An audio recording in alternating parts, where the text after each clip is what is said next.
Welcome back to ManaTutor MTG Draft. Pioneer Masters spoilers dropped on 17 lands 2 days ago, and we have the commons and uncommons graded. So in today's episode, we'll be reviewing the commons and uncommons we believe are B- or better. These are the cards that draw us into that color or color pair. And afterwards, we'll review the cards Matt and I have a 4 or greater grade differential on. Pioneer Masters is having a bonus sheet that rotates every 2 weeks. The first bonus sheet is Planeswalkers based. That rotates out and is replaced with a spells-based bonus sheet after the first 2 weeks. And lastly, the last 2 weeks, we have a devotion-based bonus sheet. In this episode, we'll focus on the main set and the Planeswalkers bonus sheet, as those are the cards you'll see in your first 2 weeks of the format.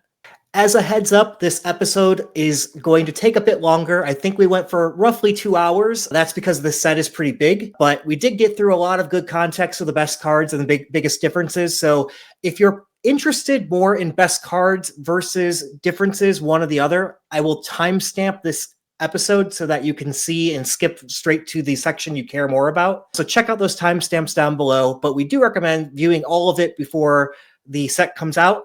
We also are going to race to get one more episode before the set drops on Tuesday, going over the best archetypes and the best colors we predict based upon our grades. Those episodes were a much shorter, condensed way to guide people to pick particular archetypes and colors and kind of be prepared for their first arena draft.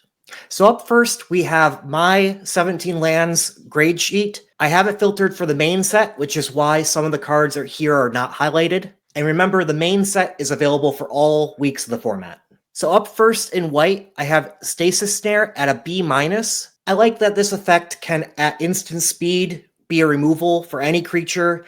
It does hurt a little bit that it's double white, but I do think that this will be a strong card in the set. Yeah, I agree with that, and I think I also have it at a B-. It's powerful removal. It's similar to the 3-cost white enchantment removal that we see in most sets. This is at the instant speed obviously helps this. Although I will say this one's a little bit more restrictive because it's target creature, right? Yeah. It's usually target non-land permanent or target creature or planeswalker or something like that. But so I wonder, I want to see how, I'm interested to see how this one plays with like the planeswalker bonus sheet and then like the gods bonus sheet that comes a little bit later. And so it'll be interesting to see where this one goes. Up next, we have Kabira Takedown. I like that this is kind of a modal double-faced card. Again, you can play this either on the front side or on the back side being a tapped land. This does replace lands. These cards are a good reason to play 18 lands, but have several of them be not lands. It's a good way to ensure you are both not in need of lands, you're not mana screwed, and you're not flooding. And this one, although a lot of them are quite underpowered on the front side, I think this is one of the best front side cards with being a pretty cheap removal. You do need a bunch of creatures on the board, or at least a couple, but once you have a few creatures, which is usually the case, this is a pretty strong card. Absolutely, yeah, agree 100%. Especially because the damage is at instant speed, so you can pop this out whenever, and if you need the extra land, you get the extra land. So up next, we have Extricator of Sin. I like that this card has 2 different creatures come on play for 3 mana. Yes, you need to sacrifice another permanent. There are some sack fodder around, so this is kind of a bit of a synergy card. You want it where you have a little bit of sack fodder, but it's also quite nice when you hit Delirium, which seems like it'll be not as easy to hit as Duskborn, but there's still a lot of enchantments, for example, floating around in the set, so viable to hit, and then you can transform this into quite a big creature just by hitting Delirium. So there's a lot of bonus for a simple 3 mana. Right, and what I really like about the ETB effect, right? You may sacrifice another permanent. You can sacrifice whatever you think you need that's going to help you get to Delirium the fastest. Whether that's a creature, whether that's an enchantment, whether that's a land, you can just decide what do you need to help you get to Delirium and then be able to transform it. Moving on to blue, we have Zephyr Winder. 2/1 flyer is just in general a stat I like reasonably. The upside here of essentially giving something like vigilance is enough to pull this up to a B for me. I was kind of between B and B- on this one. I decided to go with B just out of efficiency, and yeah, that's what I think of this card. Yep, I like it too. I think I have it a little bit lower. It's like a C+, but I think it's a great card. Up next, Essence Scatter. Very common card for all these sets. It's always been good and limited, still is. I like this at a B- clip. Yep, I have it exactly to B- as well. Interesting to note that it is a common here, and we have it in the current set as an uncommon. So interesting that they downgraded it.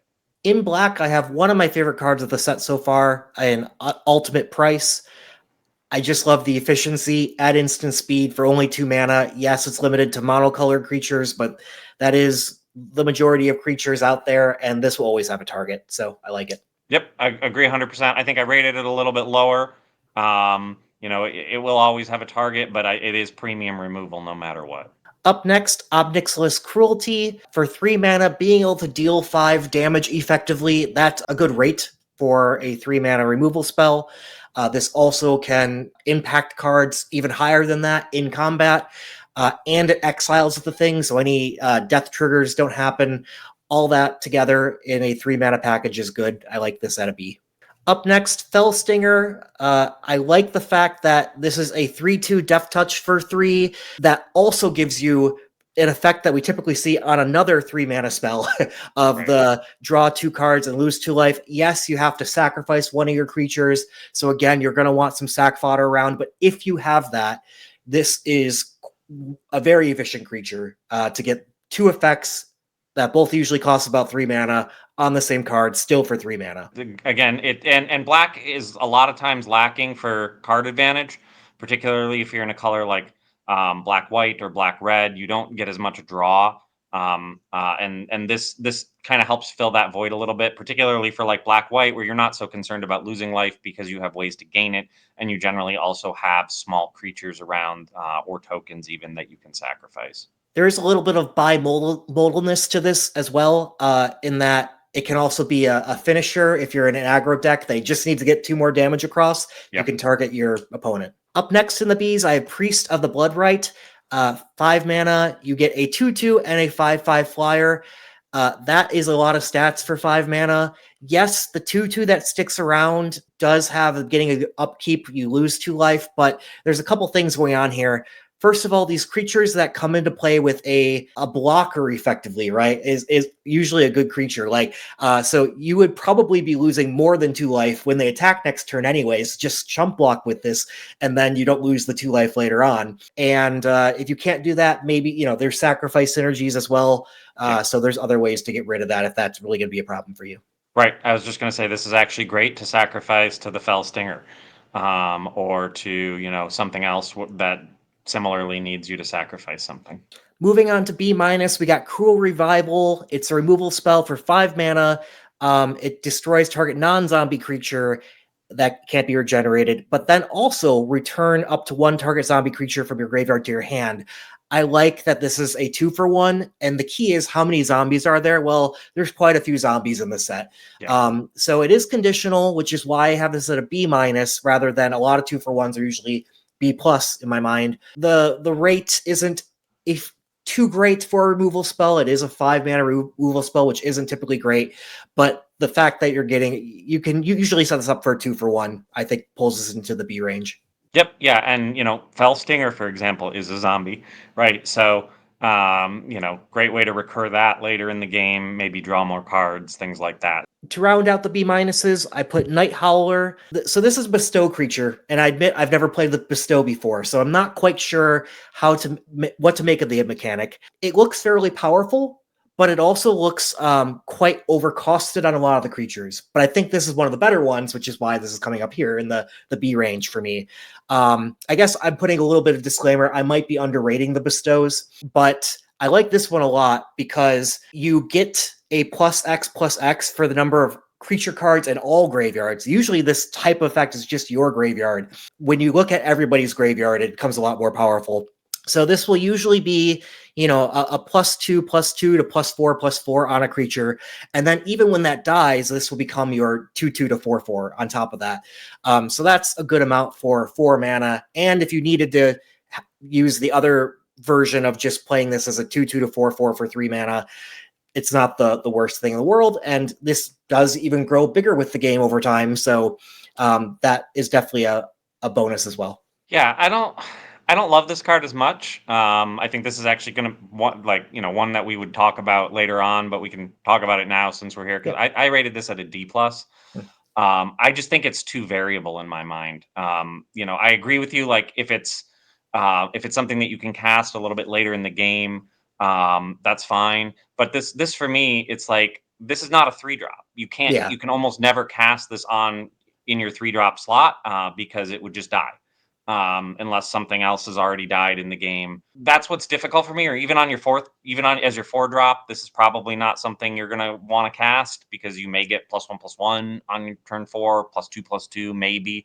But you're just gonna have better things to cast in your 4-drop slot. So if you draw this late and you can put it out for 3 mana and it's a 7/7 creature, okay, great, but it's still pretty, it's just going to be a removal target for your opponent, I think. I don't know. I want to see how this plays. I'd like to see how it plays, but for me, I think this one is just a little too variable. All fair. I could definitely see over time me coming down on this. I'm gonna keep it at a B minus for now because I do see this more as like the 4-drop, not the 3-drop, and maybe even later than the 4-drop. But you do want to be doing the bestow thing on this, and when you do, I think the fact that it's looking at all graveyards will usually give you +2/+2 or more at turn 4 or 5. But yeah, it could be wrong, and I will say in general, I don't like conditional cards. This one is a bit conditional, so maybe I am overrating this right now. Yeah, I mean, I might be very well be underrating it. Rate reads as too variable for me. So Moving on to the red at B plus, I have Heart Piercer Manticore, your 4/3 for 4. When it enters, you may sacrifice another creature, and it'll deal damage equal that creature's power to any target, and it has Embalm for 6. I really like that this is a 4/3 for 4 that has the upside of being able to, well, first of all, it's any target. You can just dome your opponent with this, and you yep, could even do it twice. yep. And other than that, it's sort of like a mini Flame Tongue Kavu. You do need to sacrifice another creature. That is conditional setup. It's not quite Flame Tongue Kavu, but with the Embalm part, being able to do it twice, that pulled me up to a B plus. Right. And I wouldn't even hate this as a 4-drop without the sacrifice, right? It's Right. obviously nowhere near as good that way, but it's, 4 for a 4/3 that has essentially flashback is not bad. It's a good floor. Yep. That's just really good to have. It's 2 creatures in one basically. And but the fact that cherry on top of being able to hit your opponent in the head for, if you do this late game, you sack a 6/6 and just deal 6 to your opponent. That's going to end the game a lot of the time. Up next, I had at the B range, Fight with Fire. It's similar to the reason for Ob Nixilis's Cruelty, and that it deals 5 damage to a creature. This one's at sorcery speed. It does have the advantage of you can kick this and be able to deal 10 divided a bunch of ways. That is quite expensive. It definitely is upside, but it's going to be rare. It's the 3 mana for 5 damage. I just like that basically at a B clip. Yeah, and I'm actually unclear on the wording of this card because this one is interesting to me. It says divided among any number of targets. Does that mean you can deal 10 to a player? Yeah, Because it doesn't say target creatures, it just says targets. So for 9 mana, you can just deal 10 to your opponent. up next, we have Draconic Roar. Basically, this is your typical 3 damage for 2 at instant speed, which is always about a B. It does have a little bit of upside about being able to reach also 3 damage to the creature's controller, but that doesn't improve it too much for me. I just like this at a B. Good card. Yeah, I don't think that's going to come up as often. I mean, there are a few dragons in the set, but not a ton. I think that the 3 damage at instant speed for 2 is just a pretty standard card, and it always performs well. Moving on to cards we typically see in a set, Wild Slash is your shock variant, dealing 2 damage to any target. It does have Ferocious, where the damage can't be prevented. Again, not something I'm really considering. I just like this as like a shock at a B minus. Yep. I mean, same thing. I think I rated it very similarly, if not exactly the same. Actually, I had a B minus. So Up next in B minus, I have the Scytheclaw Raptor, a 4/3 for 3, already slightly overstated. And whenever a player casts a spell, if it's not their turn, it deals 4 damage to them. That does impact you as well, but the fact that you can control what kind of deck you want to be putting this in, and when you want to play it and all that, it's just overstated with upside, and that gives me to a B minus. Yep, absolutely. I rated it exactly the same for these exact same reasons. This card, we've seen it before. I think we saw it in Lost Caverns, and it performed really well there. And I would expect it'll perform really well again. Here's an interesting one. Most of these cards we have seen before. I don't remember seeing this one, but I'm sure it was in a set that I didn't play. Coordinated Assault. For 1 mana, up to 2 target creatures get +1/+0 and gain first strike. Just this seems a very efficient way to win multiple combats, as in Right. multiple attackers and blockers.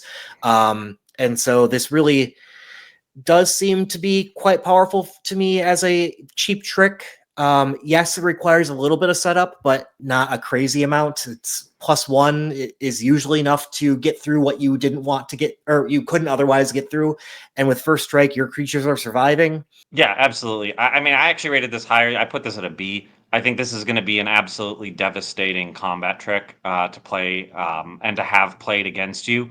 I'm not looking forward to playing against this, and I will always, always be on the lookout to see if my opponent has 1 red mana untapped when I'm swinging in, or when my opponent's swinging at me, right? Because this is not the kind of thing you want to run into, because it will just absolutely wreck your board. Yeah, it's really hard to play around 1 mana open. I mean, Right, yeah, because you so just don't know. But it's like every time I see one mountain open or 1 red mana open, I'm gonna assume my opponent has coordinated assault and just try and play around it, right? Because the odds, don't the play odds are. around it. There, I, it's I mean, I will sometimes. It'll depend on the deck, right? It'll depend on the board situation. It'll depend on where we're at. But like I'm exaggerating a bit. But like this card is going to scare me a lot, yeah. or the Also, threat there's a of this lot of card. heroic in this set, and this targets 2 things Right. to get That heroic too. triggers. So That yeah, too. like with synergies and all that, I would not be surprised if this is higher than a B minus. In green, I think this is one I did see we had a difference in this one before. Yeah. Uh, Might be one of our biggest ones. Okay, but I like Conclave Naturalists, a 4/4 for 5, slightly understated, but the bonus on this of when it enters, destroy target, you may destroy target artifact or enchantment. So I guess at the floor, this is a 5 mana 4/4, which is not good, but it's not a blank either. But there are a lot of enchantments in this set. So this is often, I think, going to be a 2 for 1. There's a lot of enchantment creatures with all the bestow stuff going on. Yeah, I mean, I probably underrated this card because I think I probably hadn't gotten far along in the set to see how many enchantments there were when I rated it. But at the same time, I think a B plus might still be a little bit high. This is probably to me this is probably going to be more down at like a C plus level or something like that. But there are also a number of other green spells that destroy enchantments. But this one might be the best of the bunch. So yeah, I mean, I'm probably a little low on it, but I think a lot of what makes like your disenchant type of effect not good is that there are a lot of games where it is a blank, right? You literally can't do anything with the card, and so this alleviates that bit of it at least. Admittedly, if you're not killing enchantment, obviously this is not great. right. But the floor is much higher than it would be Yes. on, say, a disenchant. Yeah, and I think part of the reason I rated this a little lower is just kind of similar to when we were talking about Night Howler. The inconsistency of this card, right? Like the floor on it is a 4/4 for 5, and like to me, I looked at this as like it's absolutely a playable, but it's probably one that if I can find something better, I'm gonna probably cut this. That's just kind of where that's. I think I put it at a D plus. So that's probably it might be our greatest grade differential, like 2 full grades. But I think it's certainly a playable card. Absolutely. I would probably always be looking to try and find something just a little bit better stat wise, or something else than that. But yeah, I mean, I could be wrong. I guess we'll see how many enchantments and how prevalent it is in play. That's the thing. I think we do need to run the numbers on enchantments, like what percentage of the creatures out there are enchantment creatures. I Right. saw a bunch, so this, can see play. How good it is how often it's going to do the thing, right? So I might come down on this when I actually check the percentages, and if it's Right. lower than I'm thinking it is. Yep. Here's a common I won't come down at much on, but I don't know, you might feel it's also good. I do. So District Guide, a 2/2 for 3. You sure that's understated, but you get to draw a basic land card or gate and put it into your hand, then shuffle. There's the gates are all double mana cards, basically. So this is great fixing. Yep. And you still get your 2/2 for it. I think this is going to lead to a lot of this seems like a decent set to splash in. Yep. And so this will be part of what's leading to your fixing to splash. Yep, absolutely. And I think I have this slightly lower than you at a C plus, but I I can see agree that. it's good. I don't know that it pulls me into green was kind of the only thing, but if I'm in green, I'm probably taking this and probably taking it fairly highly because it will enable the splash. It will enable me to get a gate out, to help fix mana in multiple ways. And so absolutely. I mean, and the thing about this is this lets you keep a 3 land hand even if you have more expensive spells in hand because you're getting that 4th land on turn 3, Yep. right? So no matter what, so you'll have your 4-drop land. You can continue to curve out all of that. So this just smooths in so many ways. It gives you the choice, right? So that even if you're just running that one swamp, right? Okay, you can find it with this. So that's what I really like about it is the flexibility to get any basic land type or any gate. Up next, we have Crawl Harpooner. As a 3/2 reach for 2. That's just above stats as it is. And you can end up having this fight a creature with flying, and it can get decently big with the number of creatures in your graveyard. And there's a decent amount of like graveyard milling synergies as well, which it can kill some big. This could be removal for flyers, some big flyer basically, on top of the fact that it's a 2-drop that's a 3/2 reach. So yeah, just an efficient card. I like it at a B minus. Yep, and I do think that this is that's exactly what you said is what it's going to be used for most a 2 mana removal spell, right? And a 2 mana removal spell for any flying creature is great, right? Like usually you see that kind of effect at the cost 3 mana, and so getting it at 2 is great, and the fact that you can use it, just as an overstated creature, is also just bonus on top of that. Up next, we have, I think, my only other bestow creature in the B minuses and up. So again, I'm really curious to see where these land at the end of the day and how they perform. But I liked this one at a B minus. I liked that this is a flash +4/+2 enchantment on something that dies into a 4/2, and that the backup on this is a 3 mana 4/2, which is okay, especially at flash speed. This could eat some 1/1 as well. So all that combined, I liked at a B minus. Yep, I think I have it at a C plus, but everything you said is still true, right? I think it's excellent. I'm probably low on it. It probably brings me into green, but yeah. Up next, we got Honored Hydra, 6 mana, 6/6 trample with Embalm. I like the fact that this, I like my big creatures. If they're not going to do something when they enter the battlefield, they better have trample to finish off the game. So it has that. And then the Embalm effect going on here. There's also, like we mentioned, a decent amount of mill and stuff. So like this might not even be a 6 mana 6/6. This might just be a 4 mana 6/6. That is conditional, but that option on top of being in a way a 2-for-1 brings me up to a B minus, even though I don't love this just as a 6 mana 6/6. Yeah, I actually have this higher than you. I have it at a B, and my note on it is this is a better version of Roar of the Worm. Yeah, this is yeah. I forget what makes it better. Oh, trample, It right? costs 1 less, and it has trample. Yeah. Like the cast cost on Roar of the Worm is 7, Okay. and this is 6, and then this has trample, so it's just better in every way than Roar of the Worm, which was Yeah, an I guess I excellent wonder card. how good is Roar the Worm in Modern Magic? Now, you may question though too, like this isn't necessarily Modern Magic. This is a lot of the, Right. I guess since like 2011, 2012 is kind of when Pioneer starts. So these are reprints from then.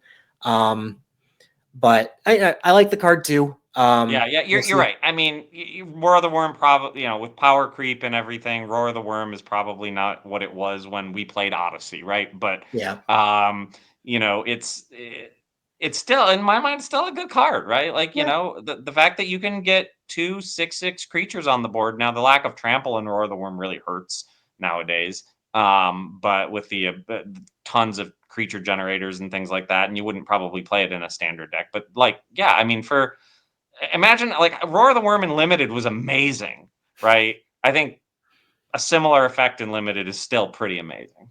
Yeah, I do wonder if there's a little bit of the Shivan Dragon effect coming into play here, where cards like Maybe. that from Foundations, like we loved them, they were good back in the day, and now we're overrating them. This is better than Shivan Dragon. Right. uh, Yes. I guess I wonder how much better. I love this. If you can mill cards, you can get a 4 mana 6/6 trample. Sure, definitely. Right. So I wonder like what percentage of the time what part of the grade this ends up in is people doing that, and then how often are they playing this as a 6 mana 6/6 that also has Like 4 mana the 6/6. embalm? Yeah. Moving on to multicolored. Up first, we have Dreadbore, just an efficient creature and planeswalker removal for 2. Love Yep. that at a B.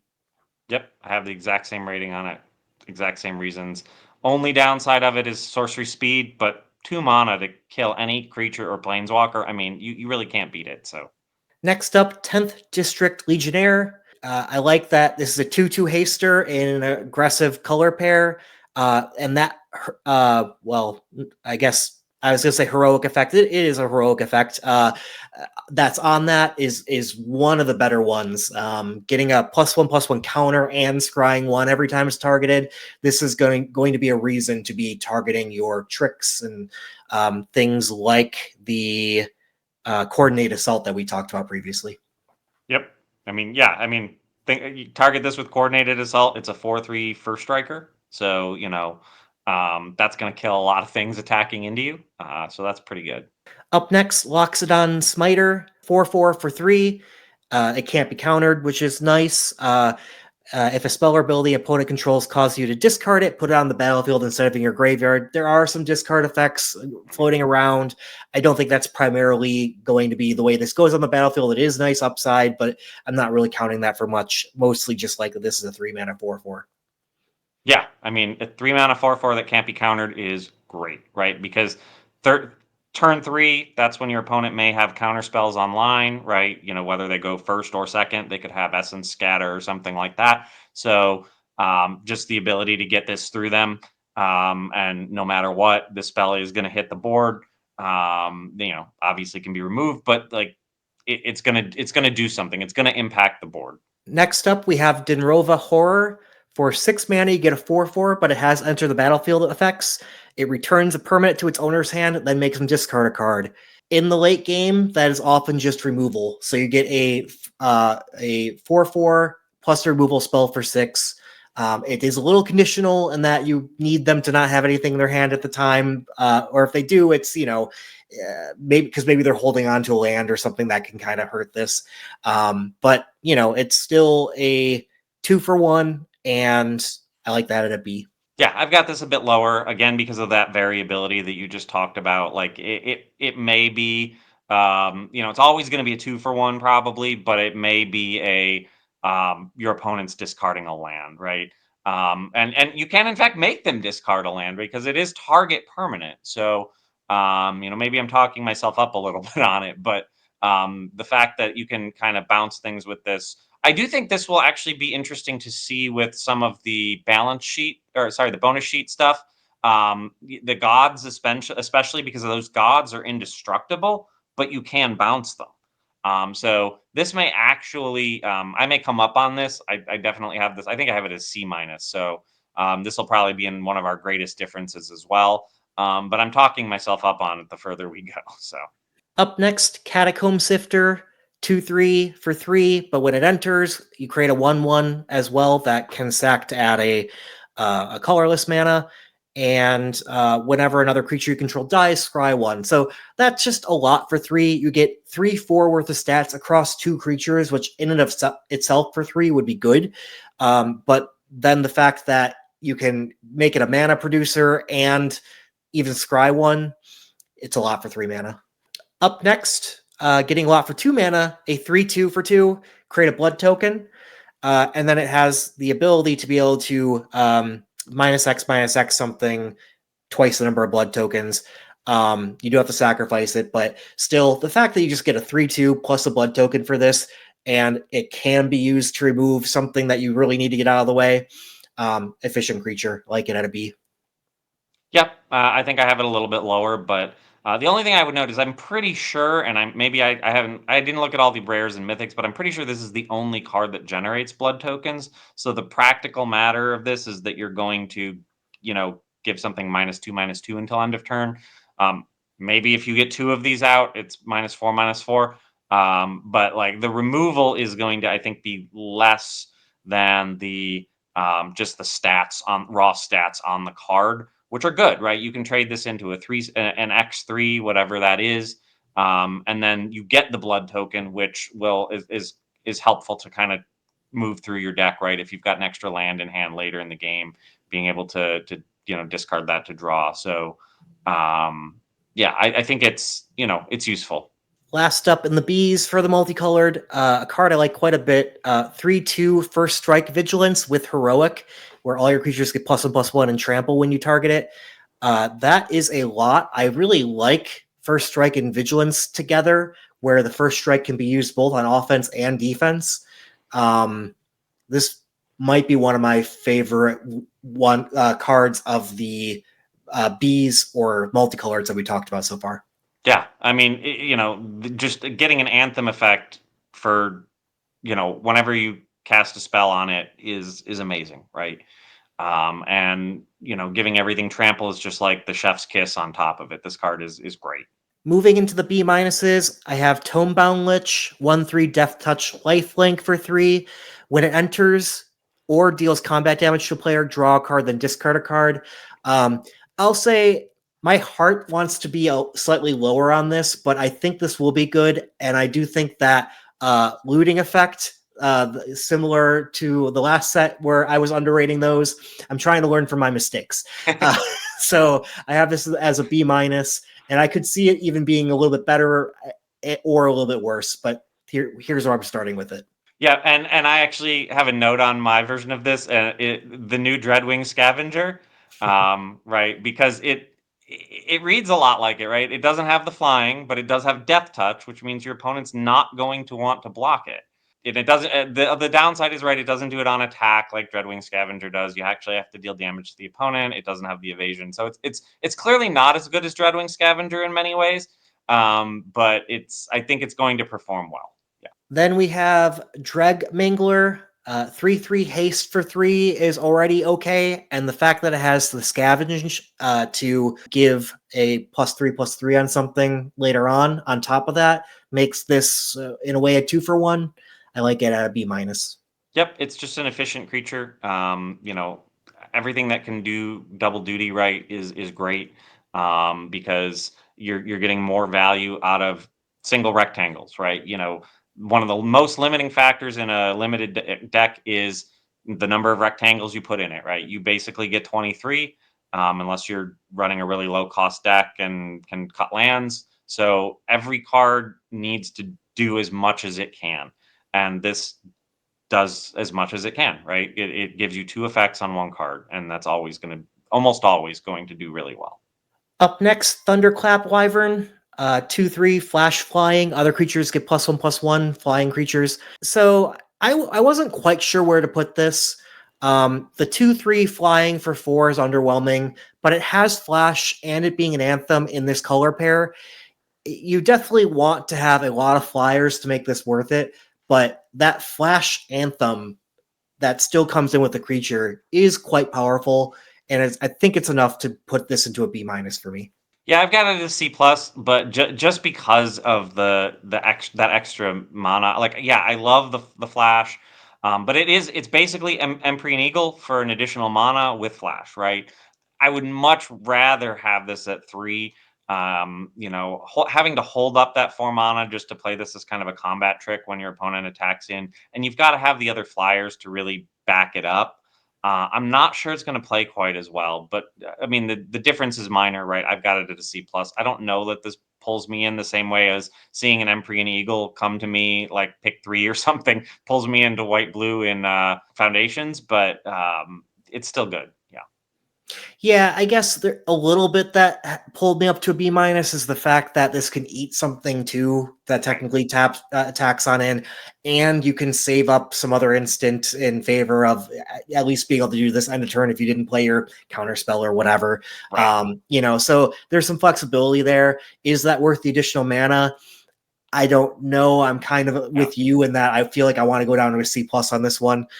So yeah, I'm gonna do that after this. Well, I mean, we'll see. It could very well play high. I didn't think Emperor and Eagle would be as high as it was, but it's the stats don't lie, right? It wins a lot of games. So I thought Empyrean Eagle would be the best multicolor card, and it was.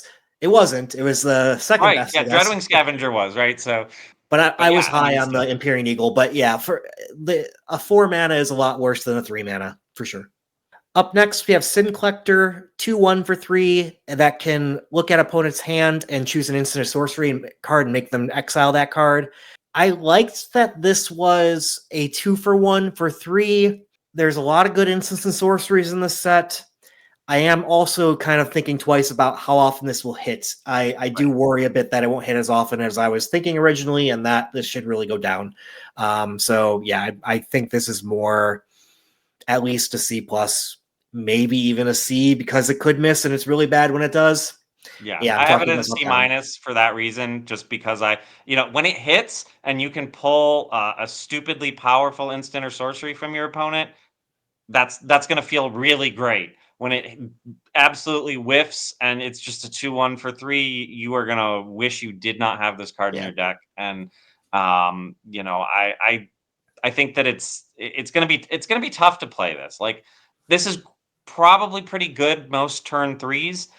If you draw this late in the game, you're going to want to throw it away. So I hope you have like a sacrifice engine or a discard and draw engine to get rid of this, because it's just not going to probably pay off for you. Yeah, I'm definitely pulling this down. I think I'm going to pull it down to a C and kind of even think about it a bit deeper and reassess the instants and sorceries in the set. But Yeah. I guess in a way, I do think you'll play more instants and sorceries in this set than you do in a lot of other sets. With it does seem like there's some viable control, first of all, and then second of all, in aggro even, there's the heroic effect. There's quite a bit of Right. that going on. So like I think you'll play more instants and sorceries in general across all decks in the format than you would typically. So it has that going. Still, you could whiff, and this is really bad when it Right, whiffs. and on the other side of that, there's also a lot more enchantments than normal in Yeah, this set. So I honestly think the most common things you're going to see in a player's hand are lands, creatures, and enchantments, yeah, yeah. vice, instants, and sorceries. So I mean, it could very well. I could be underestimating it, but my starting point for it was like a C minus. Yeah, fair. All right, one I like more for sure than the last couple is Gore Clan Rampager. It's a 4/4 Trampler for 4, which in and of itself is nice stats, not overly impressive, but like a playable card. But it has a nice duality to it in that you can pay 2 and give an attacking creature +4/+4 and trample. And this duality of being able to do whichever one makes the most sense for you, this could just win you the game. Sometimes the tricks have a problem of, well, what if I don't have a creature out and I really need to have a creature on board? Well, this is that too. So it's hard not to like this thing. So that's why I have it at B minus, and maybe that's even underrated. Yeah, it may be. I think I put it somewhere similar. I actually, yeah, I have it at B minus as well. So like, but I think everything you said is true. It's a better version of a giant growth because it also has a creature attached to it, and you can use it however best works with your deck, right? So, I'm gonna be interested to see how this performs because it may be above a B minus. So that's it for my main set cards. Planeswalkers is the first bonus sheet for the first 2 weeks of the format. So let's look at the ones I had as B minus or higher on the Planeswalker sheet. There's Ruinous Path that I had at a B plus. Destroy target creature or Planeswalker for 3. Basically a slightly better murder. But then there also has Awaken 4 on it for 7 mana. So this is also a 2 for 1, which is what made it pull me up to a B plus. Yeah, I think it's also a good card. I think I have it a little bit lower, just because the amount of time that you're gonna play this for 7 is pretty low. It's an excellent removal spell, but I also just think that it's really just a better version of Murder slightly. I think I have it at a B, but there's definitely upside, right? Like you Yeah. can't deny that Murder does not have that ability. I do like that Murder's an instant, but the ability to get a 4/4 creature as well on the back end of this, if possible, it's good. Then at a B minus in red, I had Thopter Engineer, a 1/3 for 3 that comes with a 1/1 flyer, and artifact creatures you control have haste, so even that thing has haste when it comes on in. Just good stats across 2 bodies for 3 mana. Those kind of cards tend to be good. I like this one quite a bit. Yep, I everything you said is true. I think it's a good card as well. And lastly, Brood Monitor for 6, you get a 3/3, but when it enters, create 3/1/1s that when they sacrifice them, add a colorless. So for 6 mana, this is even more ramp if you need it, but more so, it's 6 worth of stats across 4 different bodies. Yep. And that's what I like a lot about it for 6 mana. Yep, I love the ability to ramp with this. I love that it has several different possibilities that you can do with it. I love that it creates potential sacrifice fodder for you with those Eldrazi's. You can use them for mana. You can use them to sacrifice to other creatures, to things with exploit or whatever you might need for it. So yeah, it's I like that it flexibility in the card. It's a great flexible option. All right, so that was my B minuses or higher. Next, we're going to go through Matt's B minuses and higher. So first up in the cards that I rated B minus or higher in common and uncommon is Celestial Archon. This is a pretty good flying first strike 4/4 for 5, and then the bestow cost is really high, but giving an enchanted creature +4/+4 and flying in first strike is also really good, right? That's gonna probably win games. And then even when that creature dies, you're going to get the 4/4 flying first strike to replace it. So I really like this card. Even just to cast as a 4/4 flying first strike for 5. It's a little understated in the power toughness, but the flying in first strike I think makes up for that. Yeah, I had this a little lower. I don't remember exactly where. In my head, I'm trying to again avoid the mistake of Sarah Angel. Right. This is similar. It is first strike, which in general I like more than vigilance, but I don't think Yep. on a big flying creature like this, I'd rather have the vigilance because I can get in my 4 and then still ensure I don't die on the crackback. But this does have the bestow thing, which is quite powerful. When you get there, will probably win you the game. And then if it dies into a nice creature. So it has all that going for it. I do see this being better than Sarah Angel overall. But I didn't see it necessarily much better. And that's why I had it at my whatever C plus type of range. Yeah, we'll see. I mean, I might be overrating it. I think it's the bestow card that I rated the highest actually. So next up we have Triplicate Spirits, which creates 3/1/1 flying spirit creature tokens for 6, but it has Convoke. Now I don't think this is going to be good in every deck, but I think this is particularly going to be good in Boros, where you're trying to go wide, and you can potentially cast this on turn 4, right, by convoking and making a really big board. It provides sack fodder, provides 3 flyers, and so I really like this card a lot. Just because, again, I think it's gonna give you a lot of bodies and potentially be able to do it without spending as much mana to get them. Yeah, I would like this a lot more if it was an instant, particularly just for the convoked aspect of it. It's tough, like tapping your own creatures on your turn in order to play this is about like almost like tapping a land. Like, it's I don't see that much benefit to the convoke piece of it, and that's what's causing me to be further down on this card. It's a lot of mana for 3/1/1s. So yeah, again, a card that I see a decent amount of variance on. I might come up with this over time. Right. I think the thing for me is this is I didn't put it this on the card, but I am thinking about it kind of as a strategy build around, right? I think this goes really well with something like Anax and Cymede, right? To be able to buff your whole board by, doing a heroic effect on Anax and Cymede, and then you've got these triplicate spirits out, and they all get +1/+1 and trample. That's the kind of thing that I think is going to like really bring it up. And so I don't think this goes in every deck, right?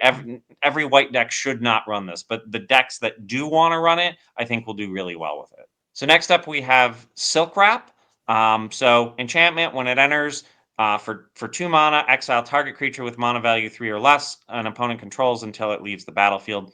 It's certainly more limited removal than Stasis Snare, but it's still good. And there's going to be plenty of good 3 value or less targets, some of which are going to be really good, almost bombs, things like Anax and Cymede, which we just talked about, where this is going to do really well to be able to, remove a fairly decent threat that your opponent might have. Yeah, I also like this card. I just tend to like my removal to be able to hit a little bit higher than this. Like you're not trading much up. You're trading 1 up in mana on this, which it still makes it a good card, right? So don't get me wrong. I think I had this at like the C to C plus range. Didn't do enough to pull me into white.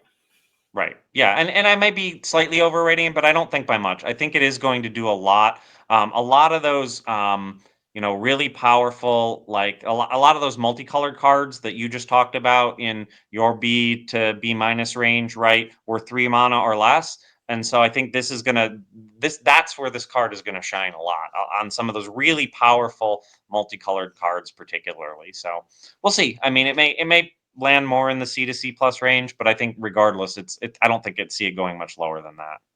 All right, so up in blue, we have Quicken. For 1 mana, next instant or sorcery spell, or sorry, next sorcery spell you cast this turn can be cast as though it had flash and draw a card.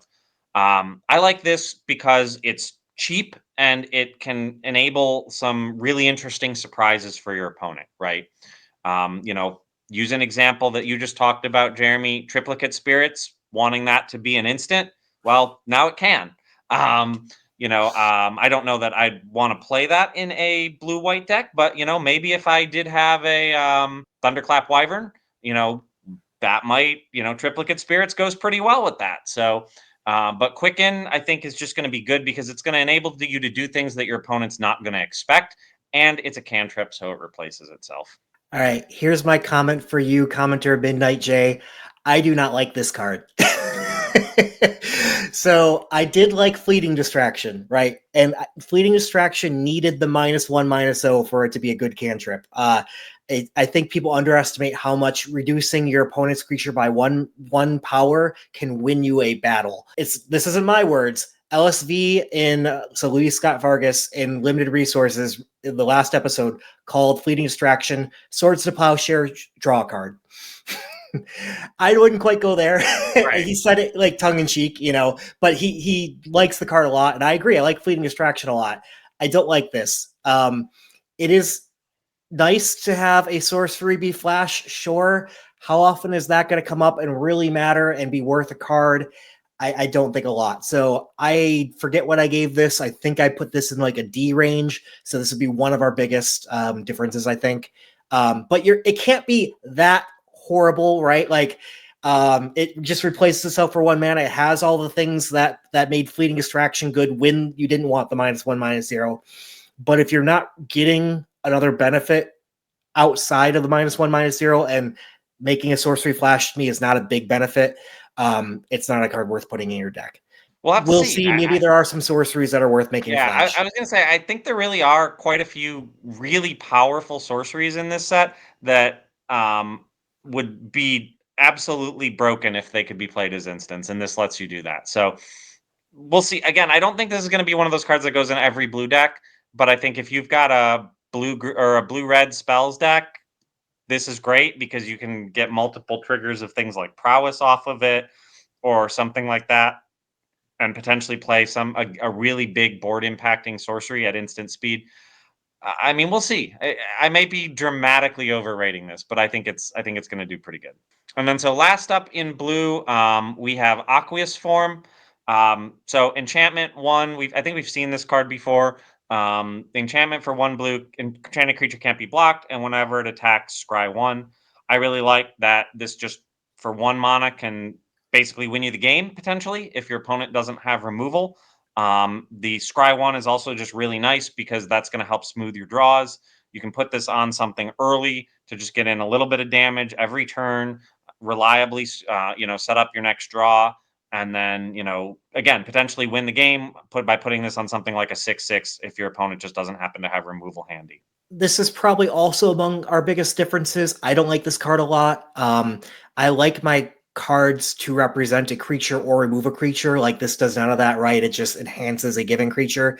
I will admit to being intrigued by the fact that this can scry 1 every time. I do like that quite a bit. But I still want my card to be a permanent to begin with, like, a creature or remove a creature. And this doesn't do that. So I think I had this somewhere in the D range. I can see cases where in the gameplay I'd be wrong, and maybe in the right deck this would be better. I will say, does it bring you up on it at all that heroic is a thing? I thought about that too. That definitely helps, but it doesn't bring me up enough to get me within the C range now. That's fair. We'll see how it plays. I may be dramatically overrating it. Sometimes I do that. So We all do. Plus, also, I'm just throwing out there for people who are rating cards or grading them for the first time. Like in Foundations, I think there are a lot of people new to grading cards, and one of our best episodes was how to evaluate cards. If you haven't seen that, check that out. I'll try to put it in the link up above and in the description below. It's a good episode to view. But I will admit to this: this set is going to be. This is like quite difficult to get the right, gradings right. yeah, There are so many different mechanics, predicting how they play together, and the fact that things are going to be rotating every 2 weeks. Like yeah. it's going to be really hard to figure out which cards are good. So this is like expert mode. It does have the advantage that almost all these cards, if not all of them, we have seen before. Yeah. But if you haven't seen them all before, it's going to be very difficult. Yeah, and even if you have, I mean, different cards perform Different differently in context. different sets. Yep. Context matters a ton. So in black, we have Rescue from the Underworld. As an additional, it's 5 mana instant. As an additional cost, sacrifice a creature. Choose target creature card in your graveyard. Return that creature card and the sacrificed card to the battlefield under your control at the beginning of your next upkeep, and then exile Rescue from the Underworld. So I love how efficient this card is, right? Chump block with a cheap creature, preferably something that has a good ETB effect. Cast this, get that plus your most powerful creature from your graveyard for 5 mana. I personally think this card's a near bomb if you can use it correctly. The downsides are, right, having to keep 5 mana open, which is a lot. But you kind of know when you're going to need to use this card, so it shouldn't be too hard to kind of play around what your opponent has. If your opponent's going to be swinging in and you want to block and use this and get something really good from your graveyard or not.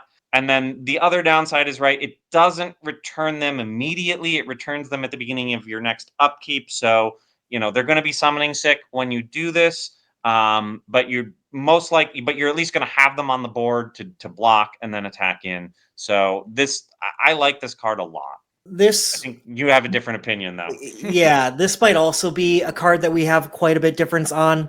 So I actually graded this card twice. I was really low on it at first and I brought it up, but I brought it up forgetting what I graded it on the first time, which was the fact that this doesn't come into play right away, right? The Right. beginning of your next upkeep makes this a lot worse. So I think I regraded this card thinking you could instant speed, like rather than your scenario of chump block you with something and sacrificing it and getting something back. I thought, okay, after they attack, don't chump block, just sacrifice something, bring something to eat a creature, big back, Right. and eat it. And I Yeah, liked no. that a lot more.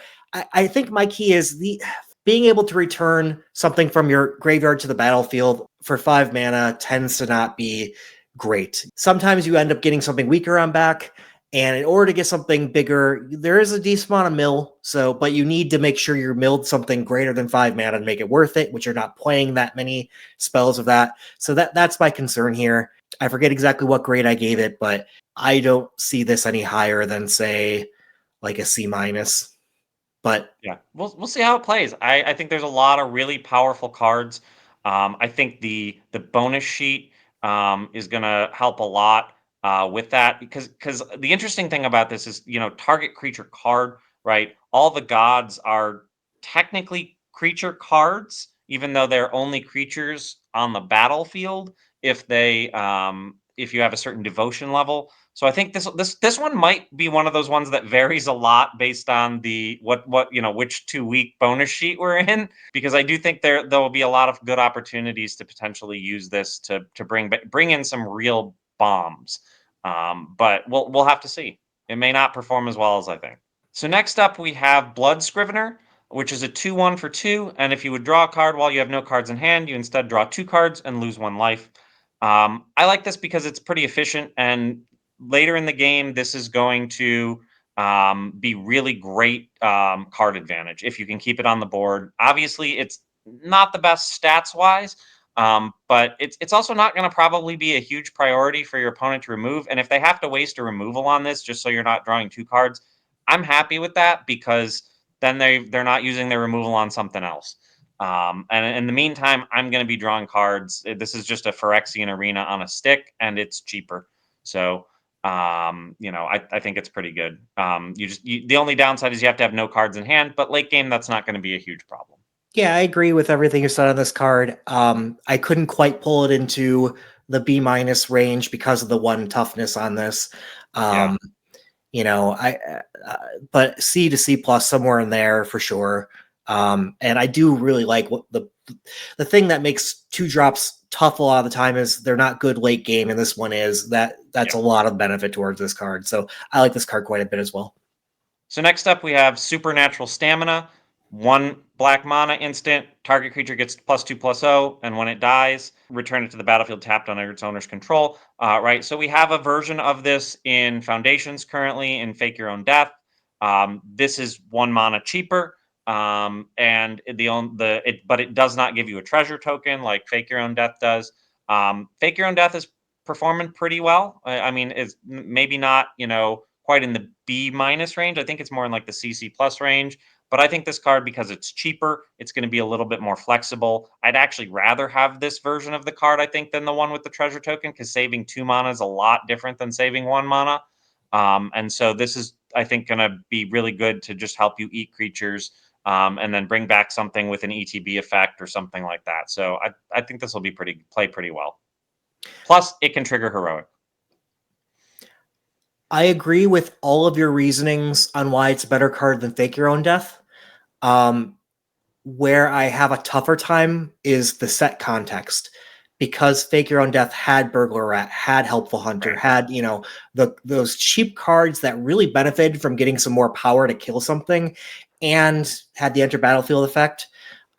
There certainly are things in the set that have enter battlefield effect, but I haven't seen, say, at common, the cheap enter the battlefield that I really want to put this on. I think this standalone card is better than Fake Your Own Death. I think the set Right. context is worse for it. So that's why I had it a bit lower. And it may turn out to be lower, but I still think it's going to be pretty good. I still think it's going to be maybe C range, maybe not B minus might be a little bit high, but I think it will play. So I didn't have any differences from Jeremy in terms of our B range cards in red. So now we're moving on to green. So first up in green we have Goreclaw, Terror of Kal Sisma. So 4/3 for 4, little understated. Creature spells you cast with power 4 or greater cost 2 less to cast, and whenever it attacks, each creature you control with power 4 or greater gets +1/+1 and trample.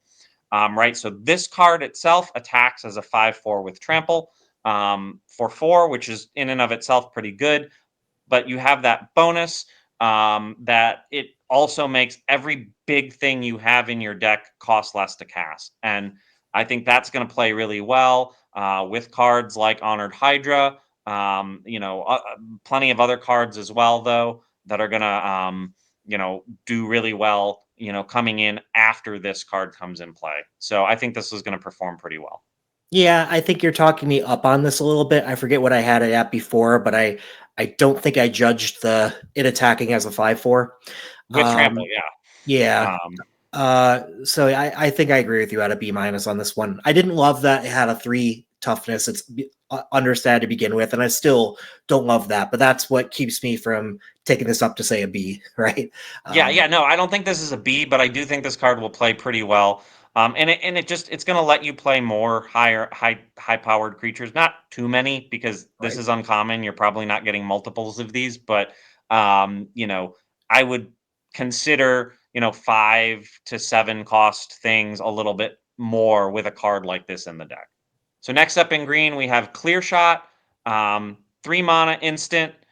Target creature you control gets +1/+1 until end of turn. It deals damage equal to its power equal to target creature you don't control. So it's your classic bite spell with a +1/+1. I think that's just going to be great removal. I think it's going to be elevated in this set simply because of all the heroic options you have on creatures. There's a lot of white creatures in heroic, so this is going to play really well in green white. And I think that this kind of bite spell typically does well. It's a little more pricey than I'd like generally, but I do like the +1/+1. So Yeah, this one's interesting comparison with Felling Blow in Foundations. I mean, Felling Blow gave a +1/+1 counter, which was yeah, much better than the temporary +1/+1, but that was a sorcery. This one's an instant, so it can do things in combat. That's interesting too. So yeah, I mean, I think I like Felling Blow better, but I right. Clear Shot, I do like it a good amount with the instant effect. Yeah, clearly I wasn't at a B minus. I think I gave it like a C plus, but I wasn't far off. Yeah, I mean, I think that it's going to be right around that range. So first up in multicolored, we have Steam Augury. Um, this is very similar to Fact or Fiction. It's just multicolored, and it's kind of reverses the roles, right? Fact or Fiction, your opponent separates them into 2 piles, and you pick one. Now this you separated into 2 piles, and your opponent chooses one. I think that makes it a little bit worse on average because your opponent's going to decide what you get, but I do think there's going to be almost every situation. This is going to get you something good, unless you just completely whiff on it and get like 4 lands and one thing, and then your opponent's probably going to choose just the lands that you get. But I think that this is generally going to get you some good things, and so I like this card a lot. I think it's going to be pretty good card draw. My prediction of this set is that card draw is going to matter less than it did in a lot of the other sets because there is enough like graveyard card draw that happens naturally with all the embalm type stuff going on that you don't necessarily need the extra cards. And so the 4 mana to do nothing but draw the cards seems without any kind of like tacking on a 1/1 or something that could help block in the meantime type of deal does worry me a bit. That's what had me be a bit lower on this. Don't get me wrong, if you are in the market for a card draw because you didn't get the rest of the graveyard stuff, you're going to want something like this a lot of the time. So I don't hate it. But I think I had it at like a C. We'll see where it plays out. That's it's hard to predict up front, and it's just a Yeah. set guess. Yeah, I just like the idea that four to potentially draw 3 or draw 2 is still pretty good at instant speed, I think. And the fact that you get to choose the piles, I do think and this card is gonna have actually a skill ceiling on it, right? You need to know kind of where your position is on the board and what you can get away with in terms of getting the pile that you want, right? That's going to be a key. So I do think that this card is going to be kind of very reliant on kind of and you can't predict your opponent all the time, but if you can just get away with getting the right combination of cards with this, I think it'll play pretty well. But that's going to be a to be determined, right? How many times do you draft Curator or Destinies in Foundations? Did you have a chance to, or Oh, did I that think I always? drafted it twice, and Okay. it always did well for me. So Yeah, no, it was my favorite rare in the set, and right, yeah, but that was tacking on a big creature on top of doing the thing. It right. costs a little bit more, obviously, but at least I guess my point is that gives everybody some practice on how to do this. Right. Although with that one of the piles was face down, which Yeah, I think made it a lot harder as the opponent choosing the pile that you got because you were never knowing what was in that other pile. So pretty common reprint here. Azorius Charm, 2 mana, blue and a white. Instant, choose one. Creatures you control gain life link until end of turn. Draw a card, or put target attacking or blocking creature on top of its owner's library. I just love the flexibility in this card. I think it gives you a lot of options to do.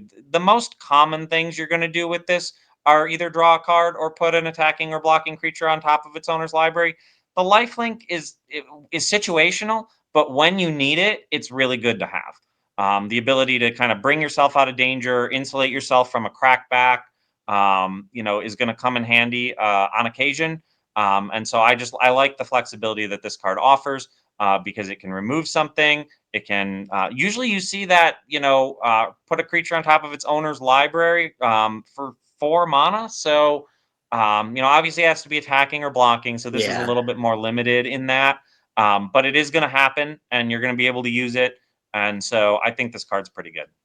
Yeah, I like the flexibility on this. Just each one of the modes is a little bit like not something that I love. I don't love. I most often want to use the third mode, but I don't love that it has to be attacking or blocking.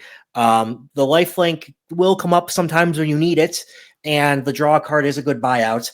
But again, all of those I'm not overly excited on, so that's why I did not have this in the B range. Is my point. I mean, it may not play quite as well, but I do think most of the charms tend to play okay.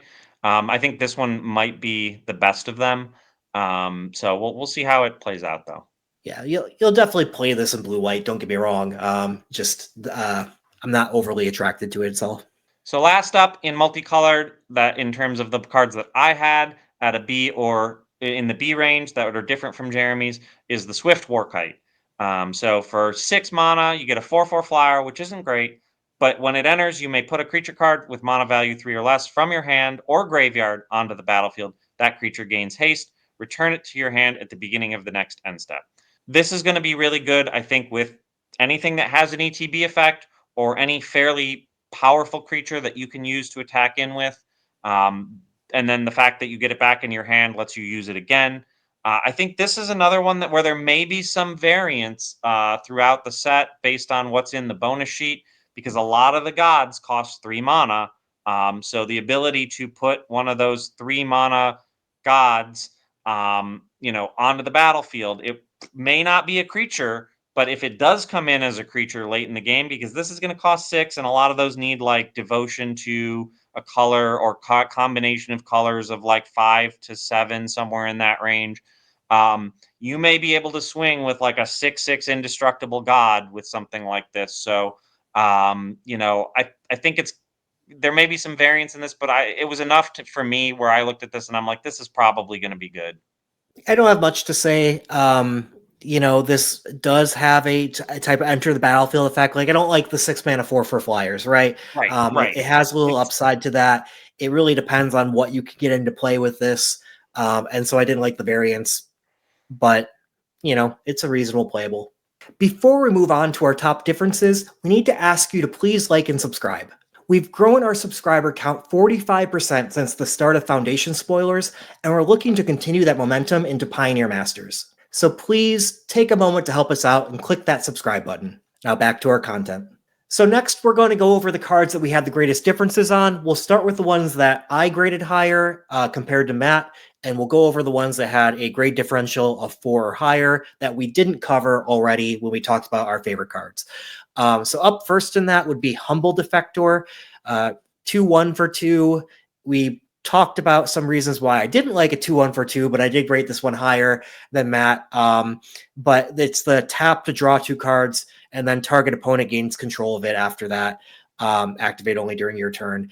I think I might even mark the synergy box on this one. This is if you can sacrifice it after activating the draw 2 cards. I like that in that case, and only that case, basically. I'm still probably high on how often that can happen too, and the fact this otherwise is just a 2-mana 2/1.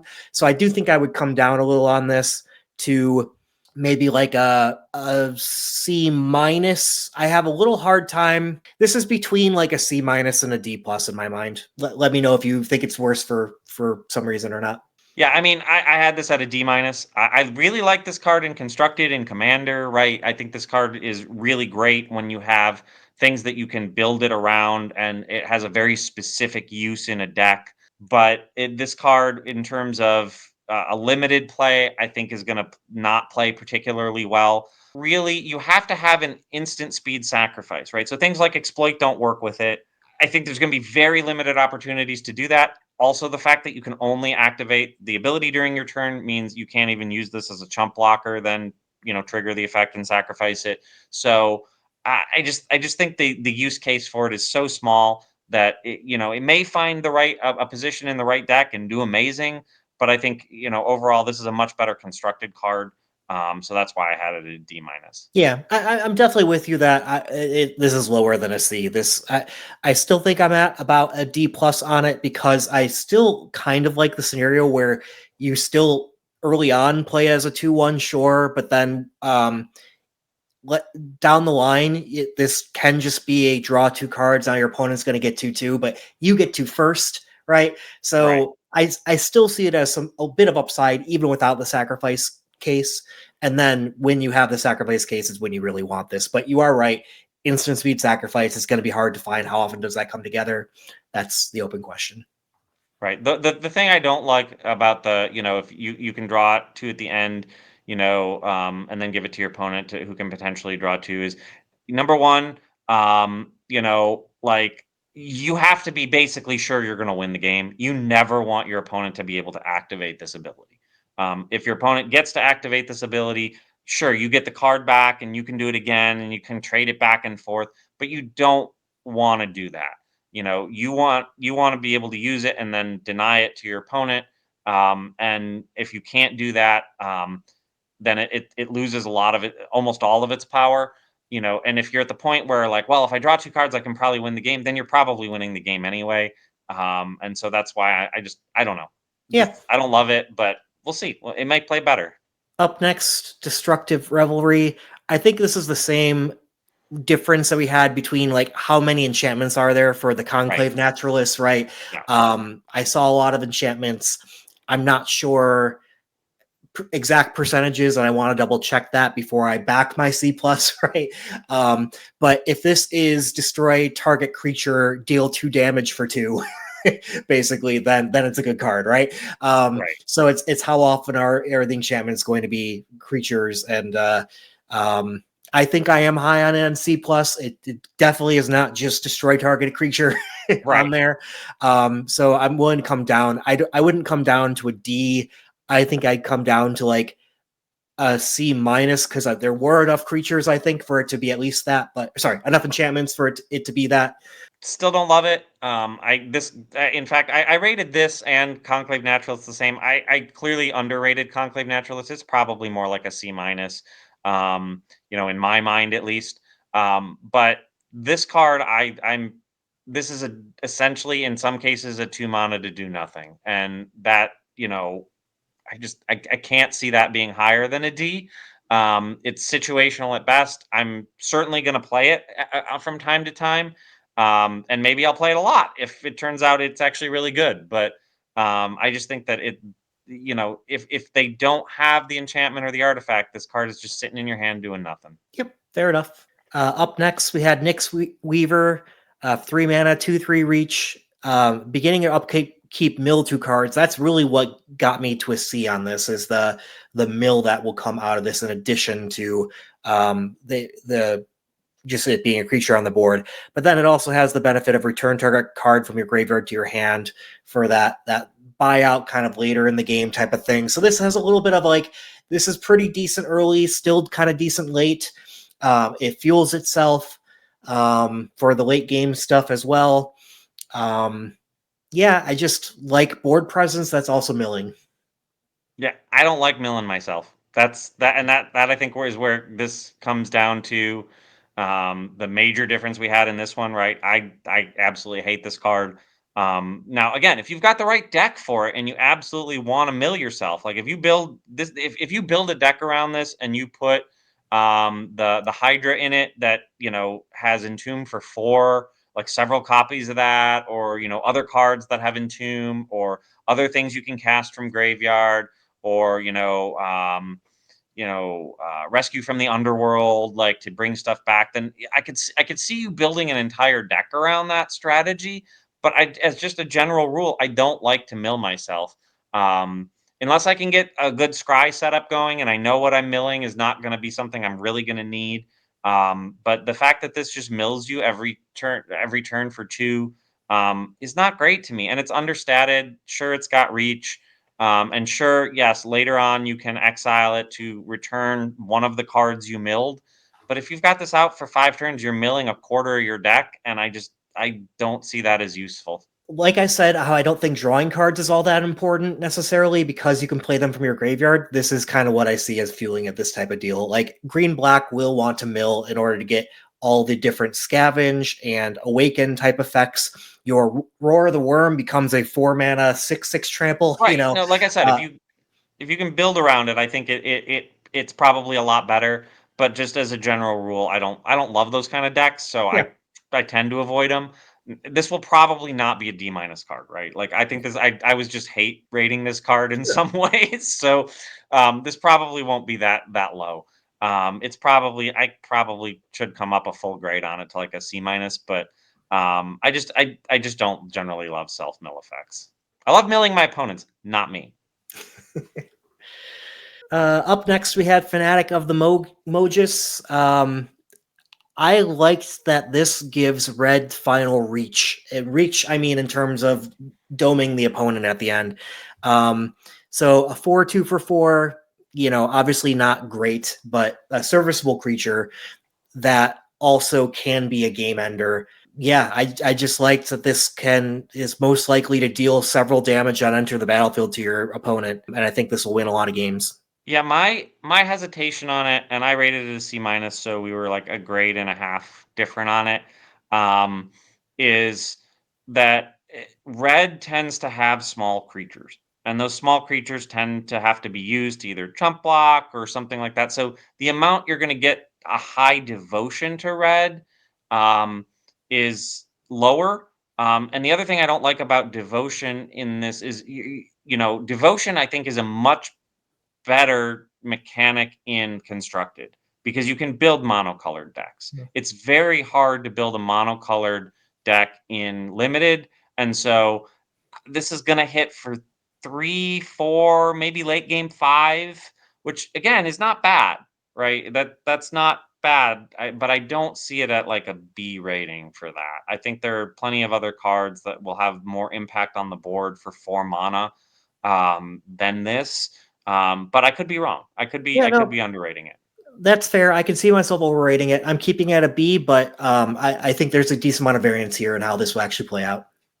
Yeah, I mean, again, we'll see how it actually plays out. I'm probably underrating it slightly, but I just think that you're not going to see super crazy devotion counts and somebody Yeah. doing like 8 damage with this or No, something no, like that. no. This is one of the most interesting ones to me. A Nightveil Spectre. I like this one a lot. Uh,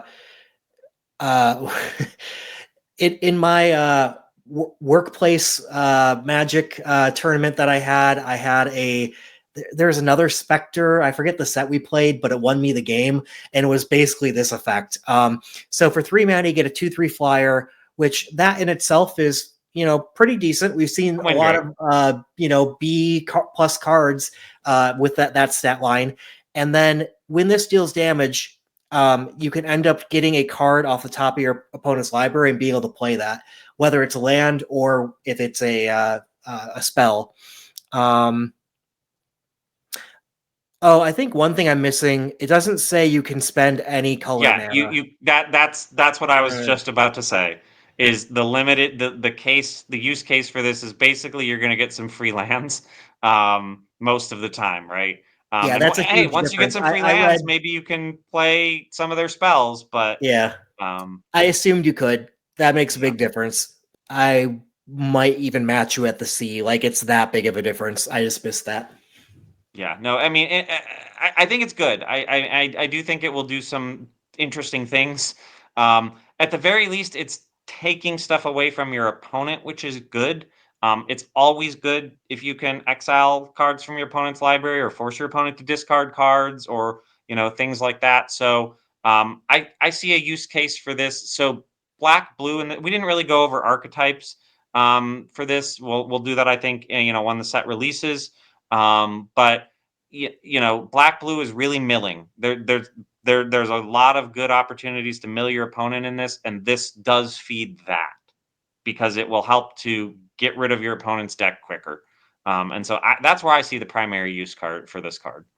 Up next, we have Sight Beyond Sight. For 4 mana, you can look at the top 2 cards, put one into your hand, and then rebound, which means at the upkeep next turn, you can cast it for free and do the same thing. So this is kind of like a divination. It is better than a divination in that you get 2 cards each time to look at and pick one. That's quite a bit better. I do think that's worth it. Where I'm a little bit like lower on this is that the fact that I don't think card draw is going to be as important in this set.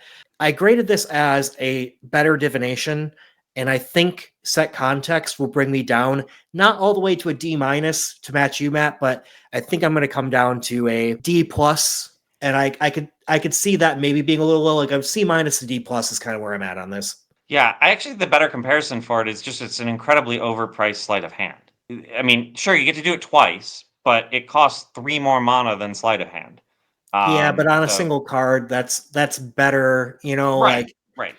Granted, I give you that because as I said earlier, I love it when my cards do more than one thing, or you get value for cardboard, or in Arena's yeah. case, digital cardboard, right? But still, like 4 mana is a lot to just essentially draw a card out of your top 2 and put one on the bottom. And if you like both of them, you might end up screwing yourself, right? It's Yeah. worse than a scry in some cases because sometimes you're going to want both those cards and you're going to want to order them in the order you want, and this doesn't really give you that option. So I don't know.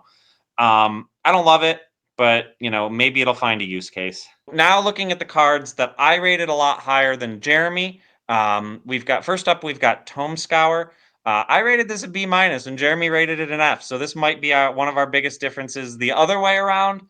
Didn't you I say really you like don't like Mill? I like milling my opponent. Oh, That's what okay. I said. Yeah. I like milling my opponent. See, I like And milling myself more than I like milling my opponent.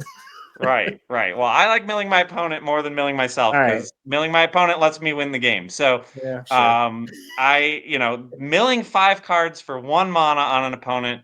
Again, this is not going to see use in every blue deck. You're not going to want this in every blue deck. This is probably a blue-black only card. But there are a lot of enablers to mill your opponents or exile your opponent's cards, as we just kind of talked about in blue black. And so this is going to help you do that, right? 5 cards for 1 mana is good value. You're talking about milling an eighth of your opponent's deck, and really a seventh or less than a seventh, or sorry, greater than a seventh, of their remaining deck after they draw their starting hand. That's not insignificant for 1 mana, and so that's why I think this is a pretty good card. But again, only in the deck where you're just building a deck around milling your opponent.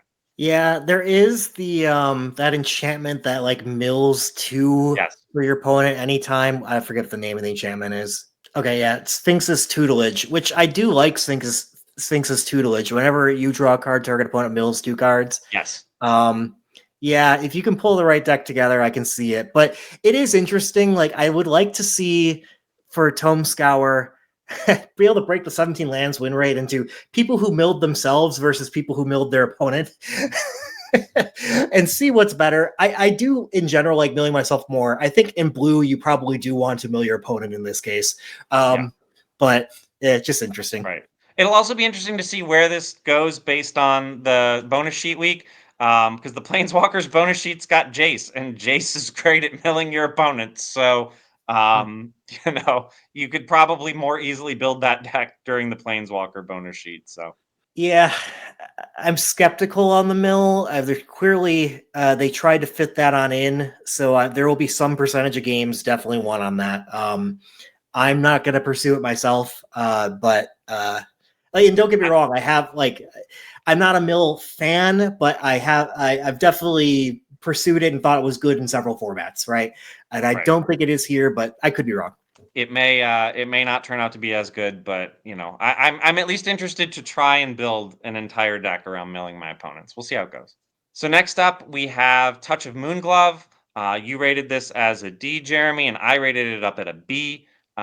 For 1 black, target creature you control gets +1/+0 and gains Death Touch until end of turn. Whenever a creature dealt damage by that creature dies this turn, its controller loses 2 life. I think this is an amazing combat trick. I think it's more powerful on offense than it is on defense. Obviously, your best use case for this is you attack in with a big creature and your opponent multiple blocks it to kill it, and then you can just play this and deal 1 to each of their creatures and potentially deal 4 or even 6 life to your opponent. That's for 1 mana is incredibly good to me. I don't even care if my creature dies at that point. I'm 3 for 1ing and dealing 6 damage to my opponent in that case. But even on the defensive, just having 1 mana, being able to chump block with a 1/1, kill your opponent's biggest creature and make them lose 2 life for 1 mana is really good to me. You're talking me up a bit on the aggressive side. In an aggressive deck, when something's double blocked, I like this for that. Maybe I'll come up to a D plus. I still don't like the fact that this is often like on the defensive side, you're kind of 2 for 1ing yourself in a way. I mean, I know, you're doing with some cheaper creature that you don't really care about, but I'd rather have my removal a different way, like straight up. That's So fair. I mean, it's fair. I'm probably I'm probably not gonna play this as much. I'm probably high on it at a B, but I really like this as I like combat tricks a lot, and I tend to rate them higher than they probably deserve. But I like this combat trick because it's fun, and I think yeah, that people are going to be able to do kind of crazy things with it. That's all. agree with that. So next up, we have in blue, rapid hybridization. For 1 blue, you have an instant destroy target creature. It can't be regenerated. That creature's controller creates a 3/3 frog, green frog lizard creature token. I You can't have wait to this as hear an you F. defend yourself on this. So my defense on this is I'm not going to play this on my opponent's creature. I'm going to play it on mine, Okay. actually. Okay. Um, Yeah. I'm going to chump block with something, blow it up, and get a 3/3. Right, and so this. I see this card as a 1 mana 3/3. That's that's what I see it as. And so that's to me pretty good, right? It's not amazing. That's why I only have it at a C, but that's the use case for it in my mind. I think it goes pretty well in a spells deck to get you a 1 mana 3/3 by whenever your opponent attacks in and you just chump block. It can trigger prowess. It can trigger anything that cares about when you cast a spell. So that's why I have it at a C. Yeah, I don't know. I still have it as an F, even playing on my own creature because I'm just upgrading my creature at at most by +2/+2, But you're and getting a you have to block. have that You're set getting a up. free block out of that, right? And that Yeah, to that's me not that enough has a for lot of me. value to me because it can swing a game. I almost like it more if like trying to like have them swing with their 2/2 and then just do this to swap out my creature and then kill their That creature. too. You can eat something. Yeah, you Yeah. absolutely can eat something. So, I think there's, again, I don't think it's amazing. It maybe C might be a little high. I might be at a C minus, but I do think it's slightly better than filler because I do look at this as a good way to get a block or eat a creature for fairly cheap, and that's why I like it. Again, Yeah. I would I never mean, use this on an opponent's creature. Don't ever do that. That's yeah, yeah, not yeah. that's not the use of the card. It's very bad for that. But I won't say never. Right? If your opponent's got 6/6 or something like that, and you have the opportunity to take out a 6/6, and you can block a 3/3 better, sure, then that's not a terrible use case. But almost never use this on your opponent's screen. Yeah, I still don't see it. Anyway, um So next up in blue, we have Dramatic Reversal. Two mana instant, untap all non-land permanents you control. I just like the value of this. It allows you to swing in and not fear the crackback. So I think this is going to be one of those that you're going to pull this off, and your opponents are going to swing in and surprise. You've got a bunch of blockers waiting for them. that they didn't know were coming, or they may let your damage in because they think they can kill you on the crackback, and then nope, can't do that. So I like this because I think it's gonna win games, right? I might be a little high on it at B minus. It might be more in the C range, but I still think it's good. I feel I kind of compare this card to cards like Aetherize, where they read really good, but then they're not actually impacting particular creatures on the board. I mean, and they're conditional. So I like how this reads as well, but just my experience with cards that do things like this, I'm highly skeptical, and I'm pretty confident it won't be good. There will be conditional cases where it is, right? And so people will probably defend it to their Right. deaths after it worked for them the one time. I It's just, how often are you like attacking all out, your opponent then doesn't block any of them, type of thing, and then goes in for the crackback. It'll come up sometimes, and in those times it'll look good. I just don't think it comes up often enough. Right. I do think it will play much better in decks where, like blue white, where you have a lot of flyers and you can kind of swing in with impunity because those have evasion and your opponents can't maybe block them. And then you can swing in without fearing the crackback, right? I think that's probably the best use case for it. Um, and I lost games to Aetherize. I lost several games to Aetherize because I mean, I saw my opponent had 4 mana open, and I'm like, yeah, if they've got the Aetherize, they win the game. But if they don't, I win the game. And they had the Aetherize, and it was like, okay, well, that's gonna happen. And the fact that this one's only 2, I like that it's a lot cheaper, Yeah. and can kind of give you almost the same effect in terms of that level of surprise to your opponent. So we'll see. I could be Yeah. overrating it. I could be underrating it. I'm curious to see how it plays out. So next up, we have growing ranks for 2 and a flexible green or white at times 2 at the beginning of your upkeep. Populate. So you had this as an F, Jeremy. I had it as a C minus. So there's a lot of tokens in this set. Whether it's the Eldrazi, I mean, the Eldrazi tokens are probably not worth it, but you've got all of those embalm creatures that come back as tokens, like the Hydra, um, and several others. I mean, there's like several embalm creatures. You've got other options to create creatures, or creature tokens rather. And so I think in the right deck, this could be a really good card. I would not put it in every deck, but if I had a deck that could create reliably, had 5 or 6 cards that could create different tokens, I think this would do pretty well. I don't like how slow it is. Like it doesn't do it the turn you play it. You gotta wait till your next Sure, upkeep, and then sure. it does the thing. Now it can do the thing every turn, like that. Right, That's intriguing, and I do think that will run away with some games. It's just I'm not going to be playing it because of that slowness, and the times where it would have otherwise won me a game, I think, are rare enough that I'd rather have another card right. contribute to my plan. That's really all it Yeah, is. that's fair. I mean, it's probably more like a D plus. It's probably more filler in my mind. But it is really a build around card. I would Yeah. only put this in a deck where I have a very fairly reliable ways to generate tokens, right? If you can get this with Eldrazi tokens, you're getting a free extra mana every turn. I mean, there's good use cases. I think I agree it's slow. You're not going to want to play this in a deck where you need to be fast, where you're trying to be super aggressive. But if you've got the right deck for it, I could see it being pretty good. So, Yep. so next up is a card we hinted at and talked a little bit about earlier, Sphinx's Tutelage. It is enchantment for 2 colorless and blue. Whenever you draw a card, target opponent mills 2 cards. If 2 non-land cards that share a color were milled this way, repeat this process. And then you have the incredibly expensive loot ability on it for 6 mana to draw a card, then discard a card. But this, I rated this as a B. You gave it a C minus. My B is definitely a synergy or a build around Build B. around. Yeah. This is a specific deck, and if you build this along with Tome Scour and several other cards where your sole goal is to win the game by milling your opponent, it can be pretty good, I think. But if you're not using it for that, I think it's going to be less useful, and you may actually harm yourself.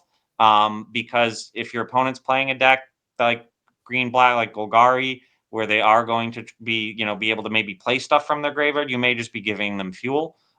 So I do like the potential that you could get a lot of cards off of someone's deck in one activation of this, depending on what comes up, right? You have to obviously get two that share a color, but that's going to happen sometimes, not all the time.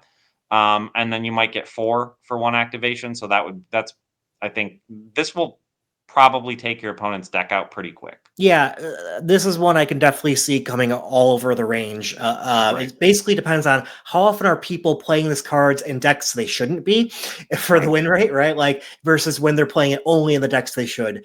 And so I don't know really where this will land on the actual grade results on game and hand win rate. I think there will be decks this will be good in, and then there will be decks it's not so good in. And I tend to not like to go into the decking decks from the get-go. I don't favor them, so I'm ready to get lower, but I don't blame people that want to go into this. I agree. It's going to be highly variable. So Yeah. So next up in red, we have Valkut Awakening. So on one side, you've got a land, right? Comes into play, tap land, the Valkut Stoneforge. And on the other side, you have Valkut Awakening, which costs two colorless and one for an instant. Put any number of cards from your hand on the bottom of your library, then draw that many cards plus one. I really like this card a lot. I think it gives a lot of option, particularly in in the mid game. I wouldn't say late game because you may not have a lot of cards to use this on. But if you've got a couple of lands in hand and you don't need them anymore, this is a great way to get rid of two lands and draw three cards for 3 mana. Plus, it has the flexibility early game of giving you that extra land for mana purposes or splashing purposes or whatever you may need it for. Yeah. My concern with it is just that you're not actually going up any cards because it's this card and the Right. other cards, and so it's a lot as like a divination for no divination type effect. It is modal, which I like a lot. My main reason is I recall playing this card in Zendikar Rising, and I don't recall it being that great. So that's kind of where I landed on it. I recall it being just filler. Right. But think about it in a blue-red version of the mill deck with Sphinx's tutelage. Okay, well, there we'll give it the build around with Sphinx's tutelage, and there Right. build around B. Anyways, so I'm just gonna keep talking about the mill deck. That's all I'm gonna do. So next up, we have Furious Rise in red as well. And for two colorless and one red, you get an enchantment. At the beginning of your end step, if you control a creature with power 4 or greater, exile the top card of your library. You may play that card until you exile another card with Furious Rise. So this is another card that's not going to go in every deck. You're going to really want to play this in a deck that relies on creatures with power 4 or greater, where you have enough of these that it's going to trigger reliably. But the thing I like about it is that this is potentially just draw an extra card every turn at that point, and that is a really good effect. Yeah, I have a hard time trusting the 4 power or greater and having this go off. And it needs to really replace itself before it really has an effect, which I don't like. It is a draw engine for sure. Effectively, when you have the 4 power or greater, and will probably be a card you can get into your red green type decks. I mean, yes, red green I think is going to be its home. And there are a fair number of like 4/2s or 4/3s that I think are going to be useful in this deck with this. But we'll see. I might be overrating it slightly, but I do think it will play pretty well overall in the right deck. But again, it's a situational card. So last up, in terms of our major differences, where we had more than a grade difference between the cards, is Palaka Predation. For two colorless and one black, you get a sorcery. Target opponent reveals their hand. You choose a card with it mana value 3 or greater. That player discards that card. And on the other side, you have a tap land in Palaka Caverns. I like the flexibility of this card. I like the dual modal nature of it. You know, you're going to know basically when it's useful for the sorcery, right? Turn 3, it's probably going to be useful. Turn 6, when your opponent has one card in hand, it may not be. Or it may be, depending on whether you think your opponent's holding a land or not. And so I like that it's flexible. It's not completely useless when it doesn't hit, and it's a great opportunity to potentially like play one fewer land and get away with like a situationally useful sorcery. So C plus might be a little high. It's maybe more like a C, but I do like the card. Yeah, these kind of Ds on the dual face cards are ones that I'm more likely to play than other Ds, if that makes sense. Yeah. I don't think it'll perform great, but it also is a little bit free. That said, I just don't like paying 3 mana for this ability, so I oftentimes would rather have the untapped land rather than the tapped land. Sure. And I'm not taking it extremely highly either, but if I was on the fence about playing an extra land or something, but I didn't, there are cases where I'd slot this in, is my point. Yeah, that's fair. I might be a little high on it, but I think it'll play okay. As mentioned in the start of our episode, in our next episode, we're going to cover our predictions of color and archetype strengths to prep you for your first Pioneer Masters draft hitting Arena on Tuesday, December 10th. See you next one. See you in the next one.